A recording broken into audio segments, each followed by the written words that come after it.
Alright, let's chat for a minute.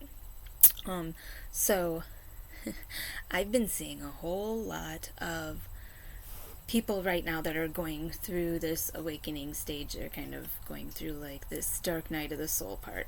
Um, and I'm seeing a lot of their shadow selves emerging. I'm also seeing little glimpses of their higher self emerging. And I think a lot of people are kind of confused as to what's happening in their life. I know I've got some family members right now that I just sense are going through this, and I feel like they're very, very lost and confused because they don't really understand what's going on. Um, Most people don't when they're going through this kind of thing. They just don't understand what exactly is happening in their life. It feels like their life is completely falling apart, and when in reality, it's actually coming together. Um, and so I just wanted to explain a little bit about what the higher self is and what the shadow self is. So basically, they're like opposite of each other, okay? So the higher self is kind of the positive, and then the shadow self is like the negative part. Um, the higher self is the light, whereas the shadow is the darkness. You will find that the higher self is selfless, whereas the shadow self can be a little more selfish or self-centered. Um, so when we think of people that are, we probably grew up hearing about people saying, calling other people egotistical, right? Um, that gets misinterpreted a lot. People think that when you're talking about the shadow self, which you're also talking about the ego, and when you're talking about that, people think that that means confidence. And that's not what we're talking about here. So when you hear me talking about the ego at times, I am not talking about people that are confident. I am talking about the shadow self of a person. I'm talking about the negative aspects of them, the negative characteristics. Um, so that's where you're going to find that egotistical part, which we refer to, which what we call when people seem like they're very self-centered, or they're selfish, or they're bragging about themselves a lot, things like that. There's a very fine line between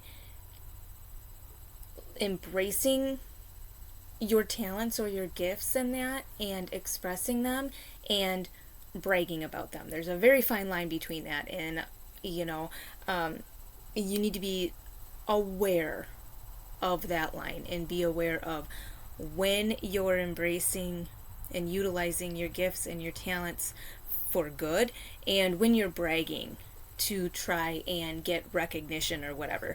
So when you're using them for good, you are embracing, you're using that higher self, you're expressing that higher self. That's that part of you coming out. But when you are bragging and you're looking for recognition, or you're competing, you're looking to be better than somebody else, that's your shadow self. So that's that ego part. Okay? So the higher self is much more understanding and empathetic, while the shadow self can be pretty judgmental. The higher self is assertive, so the higher self knows how to set boundaries, but knows how to set them respectfully. Whereas the shadow self is aggressive. That is where you get, where maybe you might be pointing fingers, pointing blame, trying to put blame on something that somebody else did and make it be their fault that you behave or you said something in a certain way because of how they made you feel. Okay, that is that shadow side coming out. We'll get into that. I don't know if we'll do it tonight, but maybe on a different day, about that whole excuses and behavior thing, because people like to use trauma as an excuse to justify their behavior, and we'll get into that some other time. But anyway, so the higher self is led by the soul, or what initially makes up who you are as a person, okay? Because this This is just a shell. This does not matter. The only purpose it serves is housing the soul, but the soul of the person is what truly makes up who they are, what they stand for, and what their purpose is, what they're here to do. So the shadow part is led by the ego, like I was saying before. Okay, so it's kind of like it's like the twins. Okay, you've heard of the Gemini zodiac, right? It's the twins. Well, we all kind of have a little bit of that. We have our higher self, we have our ego, or the higher self and the shadow self. Okay, however, whatever way you want to call it, whatever you want to call it, your soul, your ego, higher self, shadow self, whatever. Same thing, but that's initially what it is. It's like the good twin and the evil twin. Okay, it's like the angel and the devil. They go hand in hand, and it's a balancing act. So most of us are going to go through this stage of awakening after we've hit our root bottom. And yes, I call it a root bottom, not rock bottom. And the reason I call it a root bottom is because our shadow and our higher self together is what makes up our whole essence of who we are as a person. And so it's the light and the dark which keeps us in balance. The shadow part is what surfaces and brings out the negative side, or the root of who we are. Okay?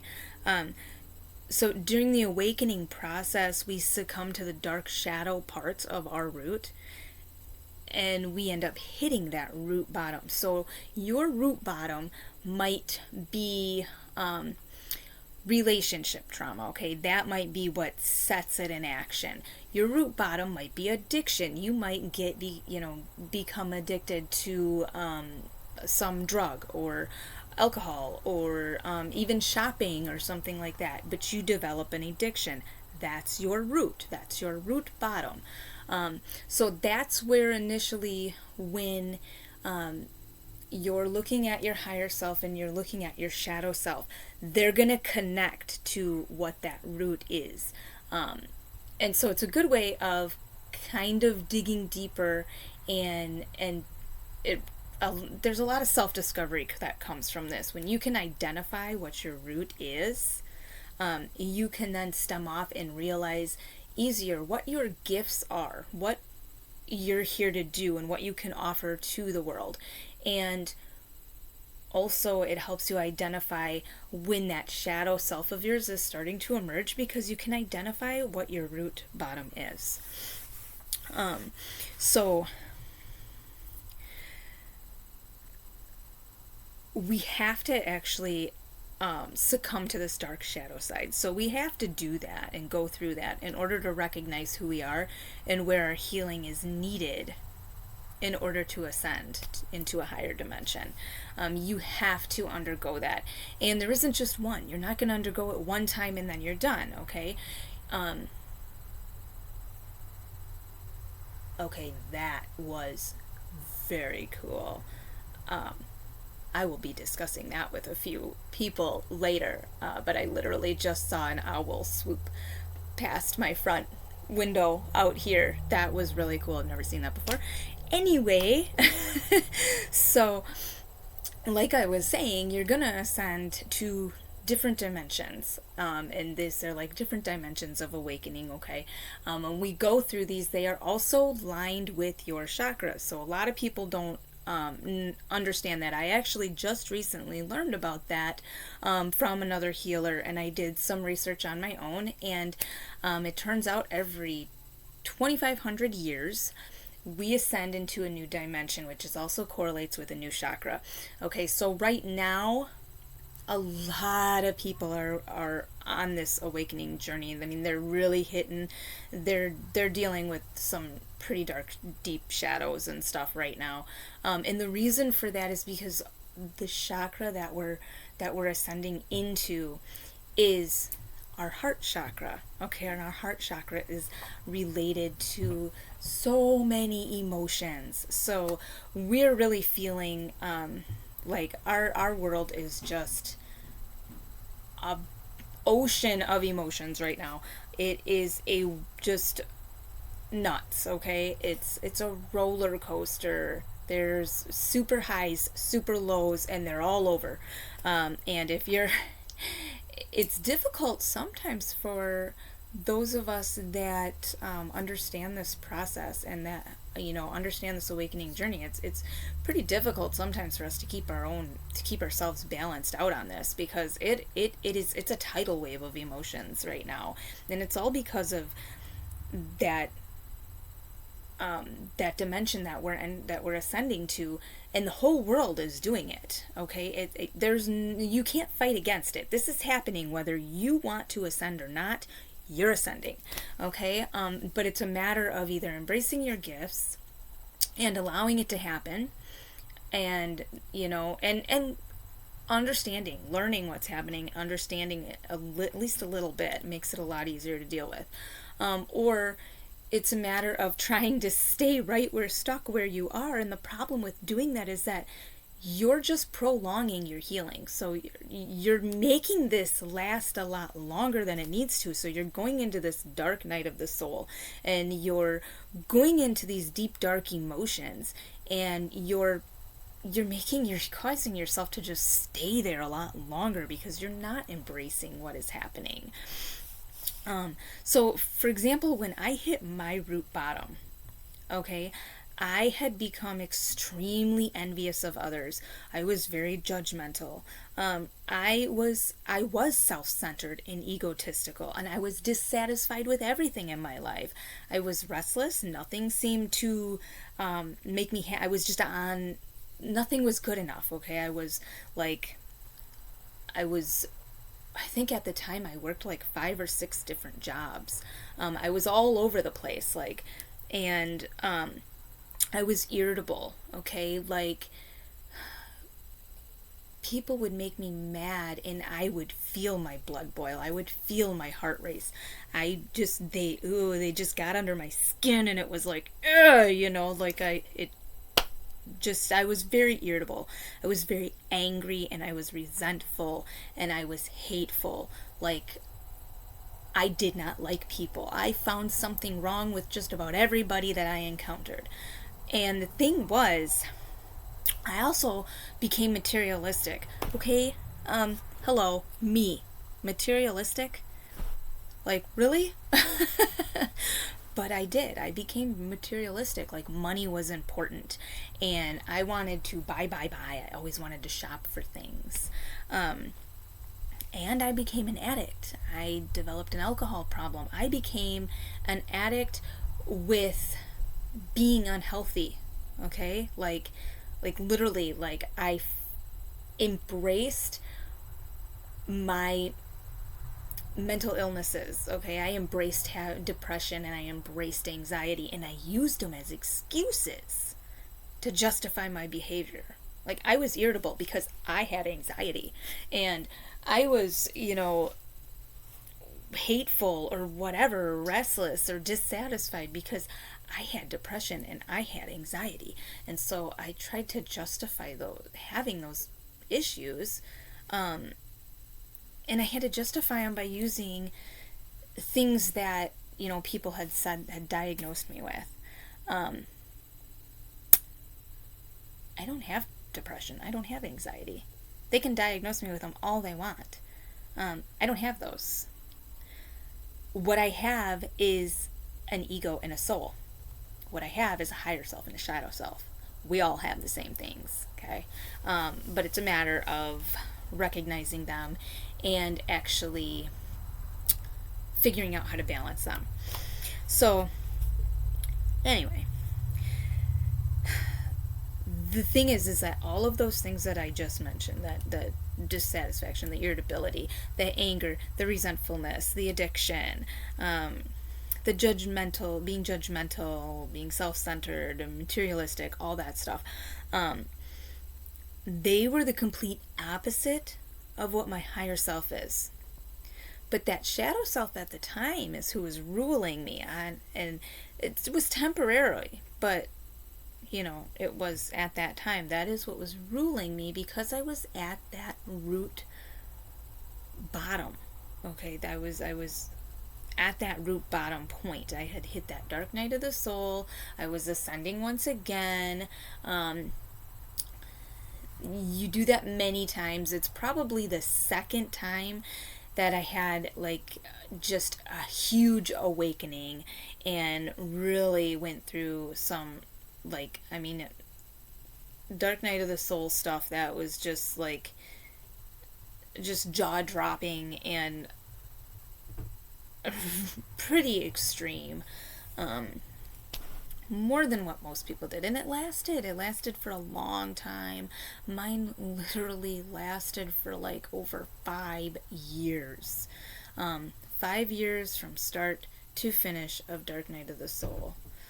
It was a long 5 years. So anyway, I had become exactly what I disliked most about other people. Okay, I didn't particularly enjoy being around people that were angry, or people that were materialistic, or addicts, or people that seemed dissatisfied in their life. I didn't enjoy judgmental people, okay? But yet I had become all of that. I had become that exact part of them. And the reason I dislike those traits about others is because they were actually the reflections of the darkest parts of myself. It wasn't them, it was me. They were the parts that I tried to keep in hiding and that I didn't want to acknowledge. Okay, they were the parts that I thought were bad. Okay, I thought they were the bad parts of me. They're not the bad parts of me. They're the dark parts of me. They're not the bad parts of me. They do serve a purpose. Every one of them serves a purpose. It's just a matter of learning how to actually use them for good. So when you're going through this awakening process, like I said, you're going to enter this state known as the Dark Night of the Soul. And this is the part of the process that your shadow fully emerges from the darkness. And then you hit your root bottom. Okay, this is when it's a huge awakening process. It really is. The rest of them are easy to get through. That one is very difficult. Very difficult. And it is probably the most confusing because you really do feel like, you just feel like you've lost control over everything in your life. It's insane. It's insane how crazy it is. So it's when you finally start discovering and facing the deepest, darkest parts of yourself, and you start facing them head on, because you really don't have a choice. You either face them head on or you stay stuck and miserable. I mean, those are your options, so pick one. Eventually you're going to be forced to face them head on. Like, you're just not going to have a choice. You're going to be forced to just deal with it, and you have to. But it's up to you how soon you do that. You can either do it right away, or you can wait a really long time and deal with a lot of suffering while you're waiting. So once you recognize these traits, and you acknowledge that they are part of you, then you can learn how to forgive yourself, and you can learn how to accept the dark side of yourself. You'll begin to step out of that Dark Night of the Soul stage, and that's when your true healing begins. So for me, it was when I realized that these dark traits of my shadow self, and that battle that I fought against them, were actually lessons to help me on my spiritual path. So what they did is, when I was able to recognize those shadow parts of myself, I can now see those shadow parts in somebody else emerging, and I understand that they are their shadow self. So that enables me to actually avoid judging them. So you see, there's a reason that we go through this, and it's not a bad thing. It's actually very eye-opening. So, and that's what that was. I've learned a lot of lessons about that, both about myself, but also lessons in how to help another person. So I'm able to actually help them without judging them. So,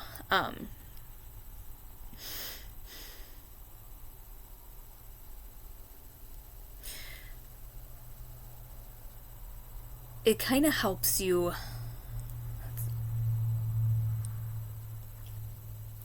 It helps you to teach other people. Okay, that's what I'm trying to explain.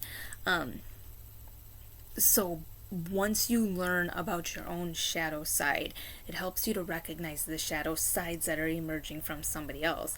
And then you're able to teach them about mindfulness. You're able to teach them self-love. You're able to teach them simplicity and self-acceptance. And you can guide others through that unconditional love, or at least that's my focus in the whole thing.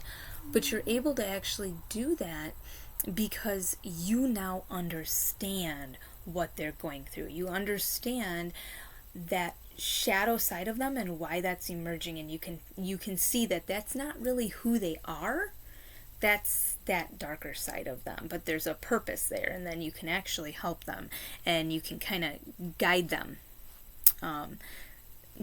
through all of that. So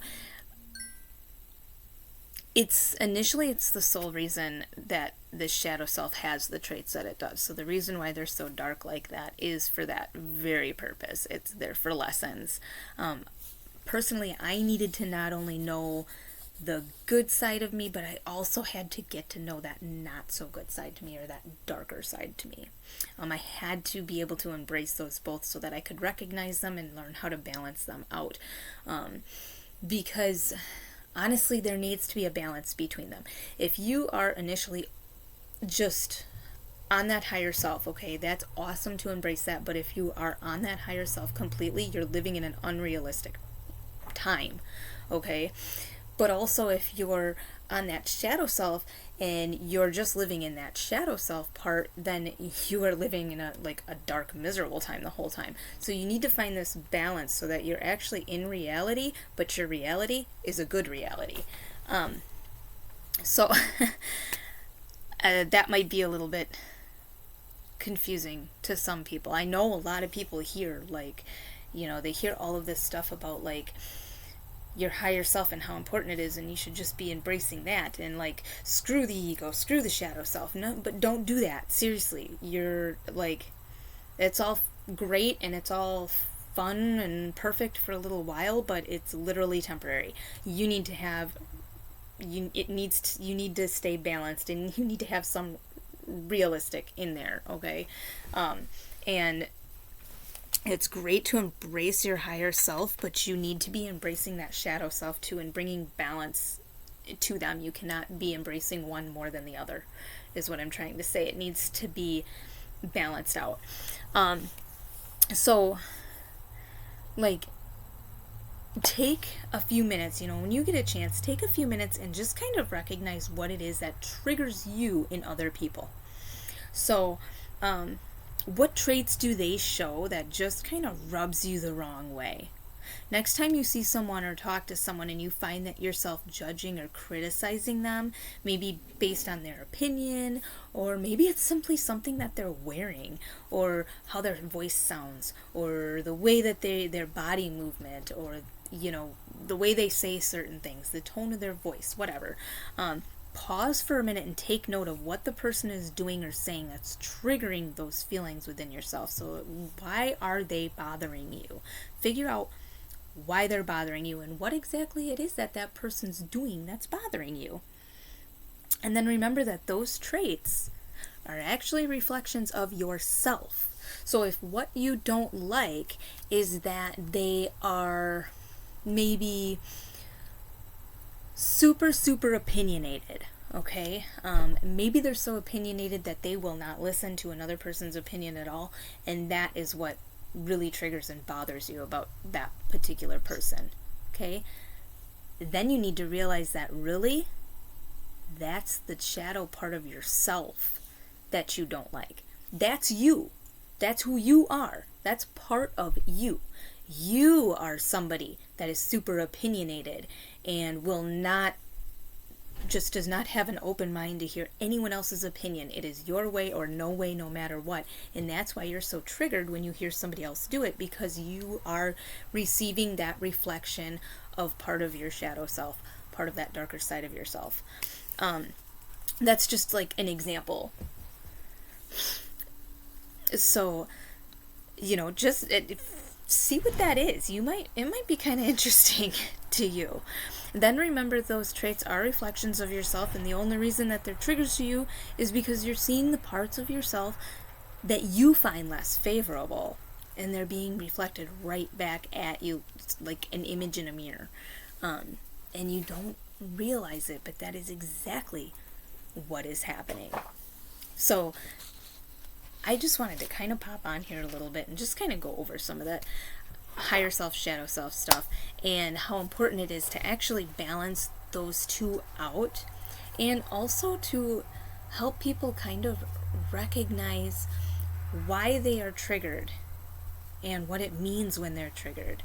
To help them kind of acknowledge that those triggers are actually reflections of themselves, of that darker self of them. So, till next time, we'll talk later.